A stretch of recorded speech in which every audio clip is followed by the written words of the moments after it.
It does need to start pulling its weight with gold waves because right now my plant is killing it. We've got A few moments before you even pressed play, something impossible appeared inside Monica Beets' workshop. No warning, no explanation.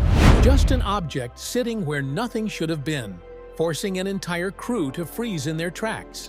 One worker stepped inside, expecting the usual noise of tools and engines, and instead let out a shout so sharp it pulled everyone running back in. What they saw stopped conversations mid-sentence and turned a normal workday into something unsettling. This wasn't part of the job. This wasn't supposed to be there. And from the second they laid eyes on it, nothing in that workshop felt normal again. The moment everything stopped. because when you move forward, you want both your benches to be tight. In the middle of the workshop, resting on the clean concrete floor, sat something that clearly did not belong there. And yet, the longer the crew stared at it, the more it felt as though it had been placed with intention. No one could remember hearing it arrive. No doors had opened. No machines had been moved. Still, there it was, silent and unmoving, claiming the center of the room as if it had always been meant to be there. The workers stood frozen, forming an uneven circle around it. These were people who had lived through storms that rattled walls, machines that failed without warning, and accidents that left scars both visible and hidden. Even the old-timers, men who rarely reacted to anything anymore, looked unsettled. Some leaned back slightly, others folded their arms, unsure whether stepping closer was a mistake or backing away was worse. Someone called for Monica. Her boots struck the floor hard as she ran in, the sharp sound echoing through the workshop. But the moment she reached the doorway, she slowed. Her posture changed. Her eyes widened just a fraction, enough for everyone to notice. Monica did not startle easily, and that alone made the tension tighten. She stepped inside, moving carefully, then crouched near the object. She held one hand just above its surface without touching it, as if testing the air itself. Strange lines covered the object. They were not scratches or cracks. They looked deliberate, carved or etched with purpose. No one recognized the symbols, and that made the silence heavier. Workers whispered behind her, boots scuffing nervously against the floor. Then came the vibration. It was faint, barely more than a shiver beneath their feet. Some did not feel it at all. Others felt it clearly through their boots, a subtle warning that traveled through the concrete. The lights overhead flickered once, quick but noticeable. They did not go out, but the timing was wrong. Too perfect, too close to the vibration. One worker muttered that it looked ancient, like something buried underground for years. Another whispered something colder. The doors had been locked, the floor had been spotless, and nobody had brought it inside. That thought spread faster than fear itself. Monica leaned closer and let out a slow breath. The crew noticed immediately. She rarely hesitated, rarely showed doubt. Now she was quiet, studying it longer than necessary. That silence made everyone uneasy. Someone suggested calling an expert, maybe an archaeologist or a survey team from the north. The idea hung in the air, thin and unconvincing. The object remained perfectly still. Another worker pointed to the edge. At first it looked like a smudge, nothing more. Under the overhead lights it became something else entirely. A thin line, sharp, precise, not random. The moment they realized it, the room went quiet again. Everyone trying to remember if they had ever seen anything like it before. Monica stood slowly, her shoulders stiff, her gaze never leaving the object. She had faced broken machines, violent weather, and disasters that forced fast decisions. This was different. This was something she could not explain. Then came the sound, a soft metallic whisper, barely audible but real. Everyone closest to it jumped back at once. Hearts raced, breathing grew shallow. The object had not moved, but it was no longer silent. Outside the workshop, trucks rumbled, drills screamed, and the wind pushed against the walls. Inside, none of that mattered anymore. Every eye stayed locked on the center of the floor. The markings looked old, intentionally made, not decorative, not accidental. The longer they stared, the longer each second stretched, heavy and slow. Monica exhaled again, deeper this time, and straightened fully. The way she stood told the crew something without words. This was not just an object. Another metallic shift rolled through the floor. Brief but undeniable. Boots scraped backward instinctively. This was not a forgotten tool, not a relic, not a piece of abandoned equipment. The silence grew thick, almost painful. My circus, my monkeys. There you go. It is nice to have you up. As if the walls themselves were leaning in. No one asked what it was. The real question was what it would do next. That was where part 1 should have ended. The workshop frozen, the object quiet but awake. Every person thinking the same thing. What happens now, and who will be ready when it finally shows itself? But time did not stop. Monica straightened her back completely. The object stayed still, yet the air felt heavier, like pressure settling on their shoulders. No one knew who should move first. No one wanted to be the one to make a mistake. Seconds passed where even breathing felt too loud. Finally, one worker stepped forward, slow, careful, his hands lifted slightly, as if he could calm whatever this was by gesture alone. Monica shook her head, just once, a clear warning. Even she did not understand it yet. From different angles, the lines on the object seemed to shift, not move exactly, but change. That alone made the room feel wrong, as if the thing was aware of being watched. Then the faint metallic hum returned, low and steady, like a whisper traveling through steel. Several workers flinched at once, exchanging uneasy glances. Monica crouched again, closer than before. Her face was inches from the surface now. She traced one marking with her finger, never fully touching it. Her lips moved, whispering something no one could hear. It felt like she was speaking to it, not about it. The younger workers murmured nervously. Some laughed under their breath. Others stood rigid. The older crew had warned them before. The North does strange things. Things that arrive quietly. Things that do not announce themselves. Sometimes the smallest object carries the biggest story. A loud thump echoed from the far side of the workshop. Everyone jumped. No one could say if it was the wind, a truck, or something else entirely. Monica did not react. She stayed focused, tracing the markings slowly. Curiosity began pulling others closer, fear following close behind. Then the metallic sound grew louder. The room froze again. Eyes flicked to the ceiling, the walls, the floor.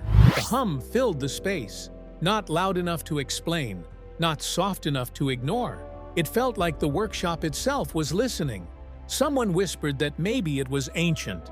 Another whispered that it might be worse. No one argued, because deep down, they all felt it. Whatever sat on that floor was not finished, and when it decided to move, nothing in that room would be the same again. The first response. My name is Monica Beets. I'm from Dawson City, Yukon, way up in Canada. Ooh, look at that one.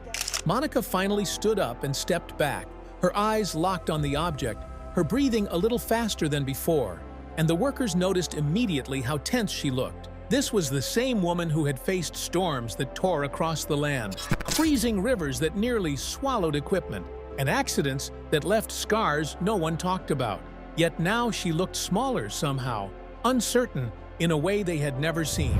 The younger crew shuffled their feet, boots scraping softly against the concrete, unsure whether they should help her, move closer, or turn around and run out of the workshop and never look back.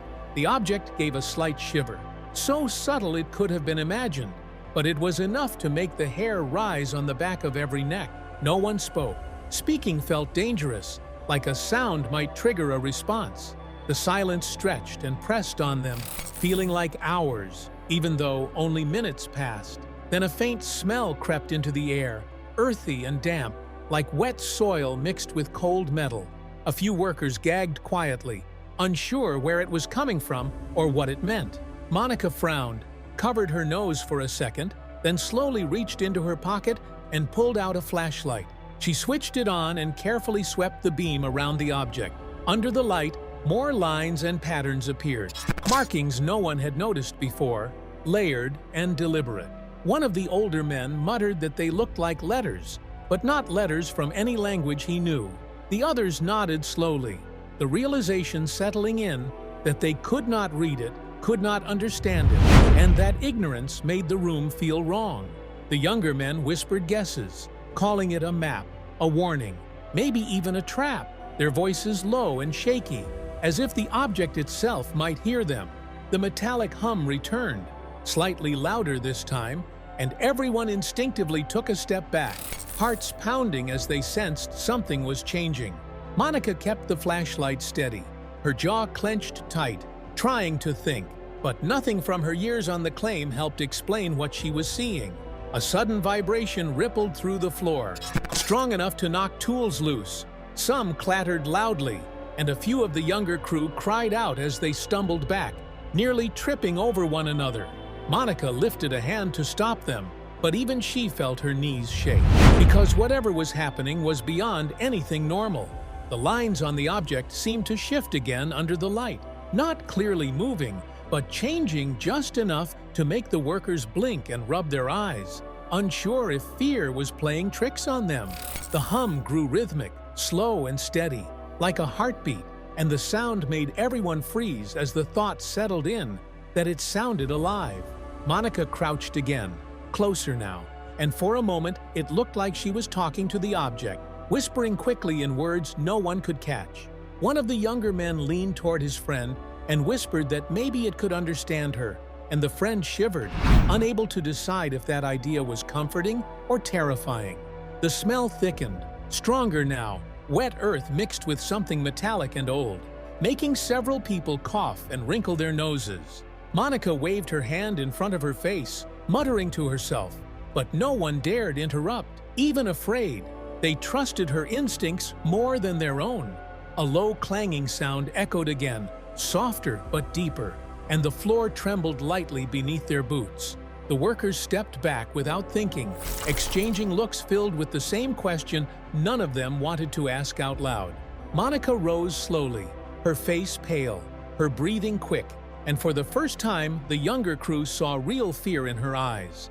I didn't cry this time, but I'm pretty sure he teared up at my vows, so... The older men stayed silent, staring, because they had learned that fear is sometimes the only honest response the North allows. Another tremor passed through the floor, longer this time, and the hum grew louder, vibrating through the walls.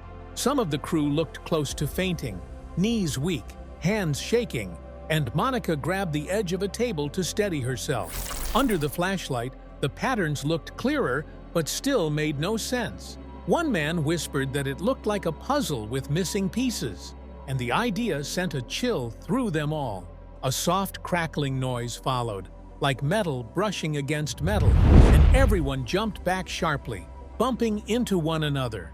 Monica held her position for a moment, eyes fixed, then carefully moved the flashlight again, scanning every edge.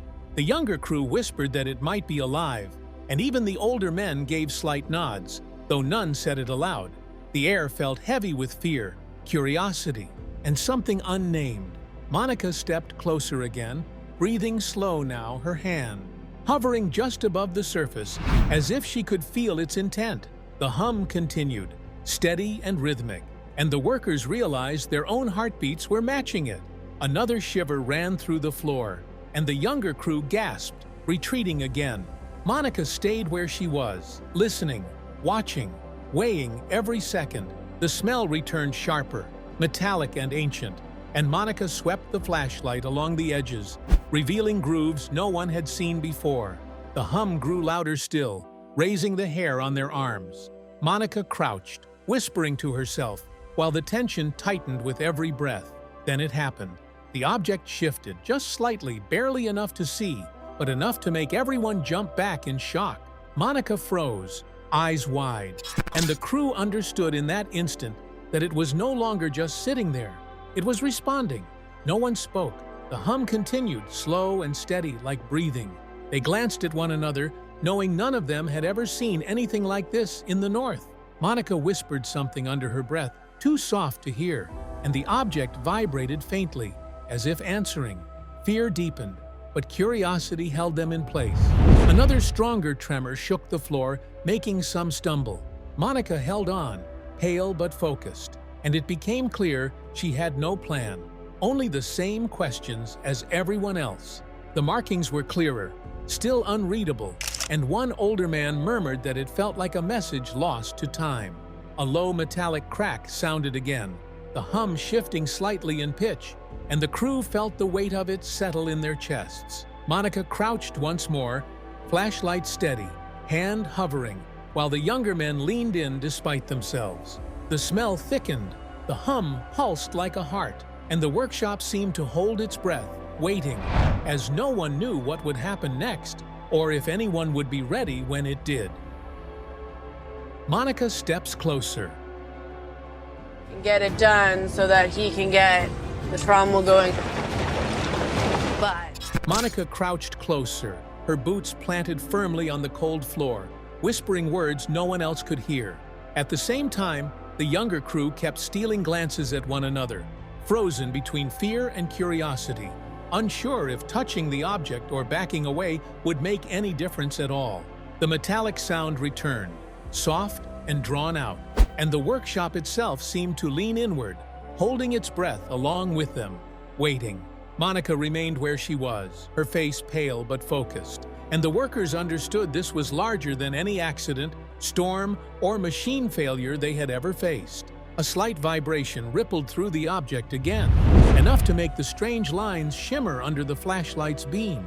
Every worker instinctively stepped back, mouths dry, eyes locked on it, as if it might suddenly rise or split open.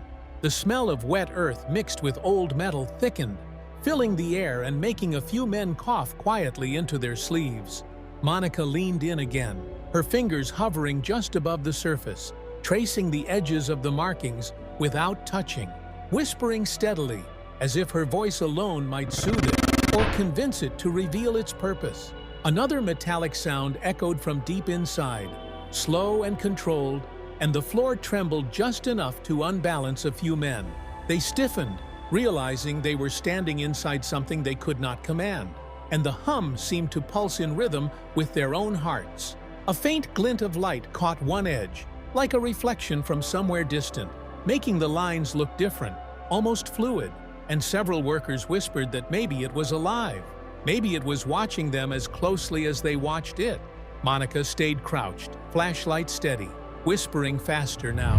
The younger crew edged closer despite themselves, fear battling curiosity, and the room felt heavier with every passing second, pressing down like a storm cloud about to burst. The vibration ran through the floor again, stronger this time, and the hum lifted slightly in pitch.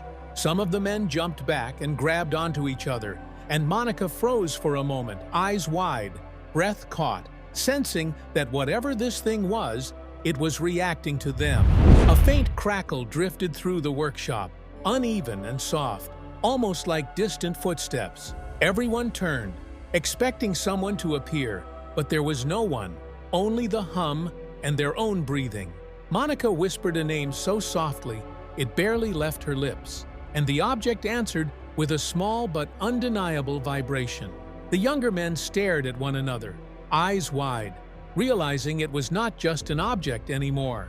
It was something else, something aware.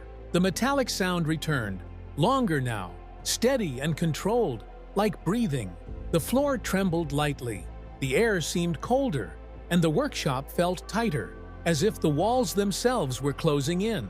Another shift, slightly stronger, knocked over a small stool, but Monica stayed crouched, whispering, pale yet steady. And the younger crew realized she had no plan, only instinct, only the need to understand it before it decided something for them.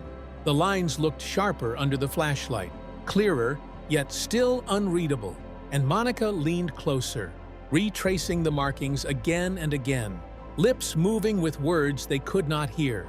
The younger men felt fear pulling them back and curiosity dragging them forward, unsure which instinct to trust. Another vibration passed through the floor, small but distinct, and the hum rose again. Everyone flinched, but Monica did not move, her eyes fixed, body tense, clearly trying to communicate with it in a way none of them could. Beets to talk to me, I can't really put a plan in place.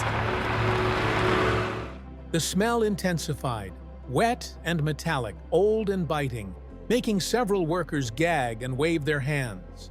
Monica frowned, sweeping the flashlight slowly across every edge, every groove, every mark, determined not to miss anything. A low metallic clank echoed softly, followed by another tremor.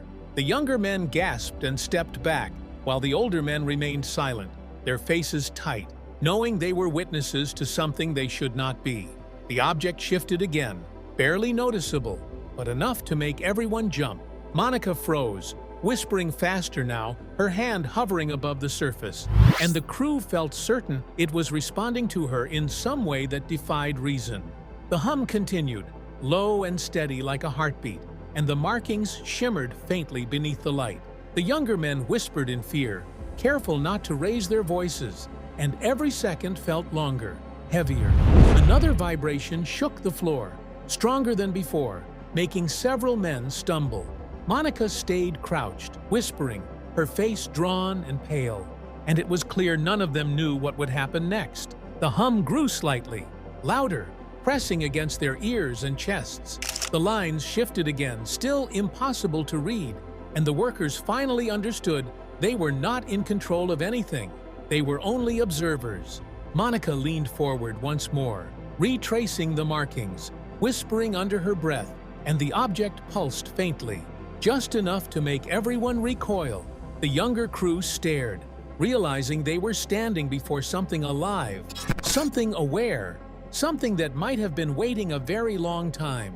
Another faint tremor passed through the floor, and the hum lifted in pitch.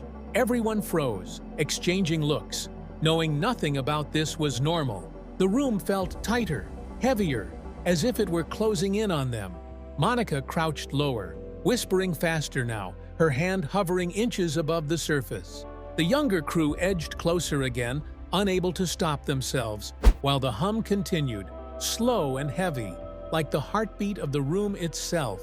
The floor trembled once more, and a soft metallic crack sounded from within the object. Everyone jumped, bumping into each other, while Monica stayed frozen, whispering, trying to understand, trying to keep it calm.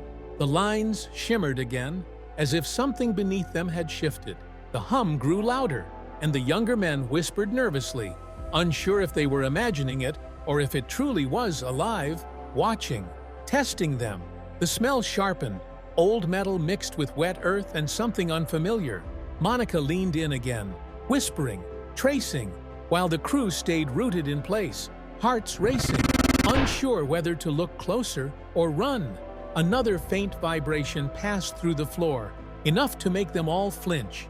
Monica froze, eyes wide, whispering, and the younger crew finally accepted what they had been afraid to say.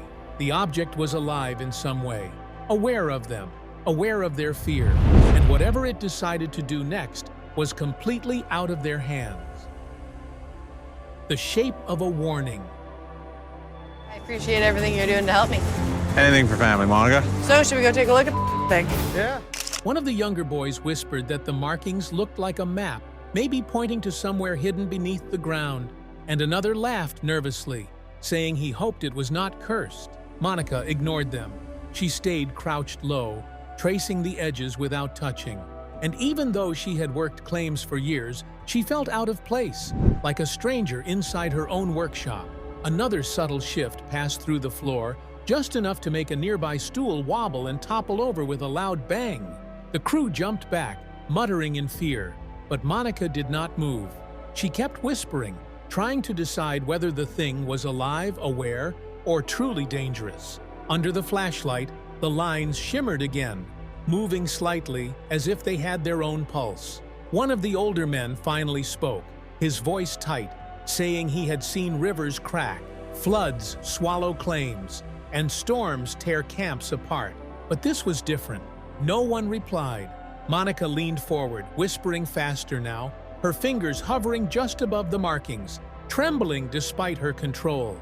The younger boys stared without blinking, fear and curiosity mixing on their faces, and the room felt smaller, pressing them together as if it were waiting for something to happen.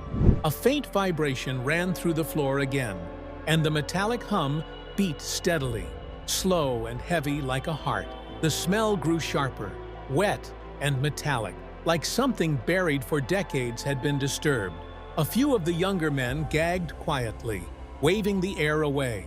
Monica crouched even lower, whispering under her breath, flashlight steady, trying to understand what she was facing and how to survive it. The older men stayed silent, realizing that nothing in their years of experience could explain what stood before them. A soft metallic click echoed again, deliberate and controlled, and several of the younger men stepped back, bumping into one another. They whispered that whatever this thing was, it had waited to be found. Monica's lips kept moving, her words barely audible, fingers tracing the air above the lines as if coaxing it to respond. The hum pulsed again, low and constant, pressing against their ears, and the younger crew felt their own hearts speed up in answer. Another vibration rolled through the floor, slight but unmistakable, and the smell of wet earth and old metal thickened.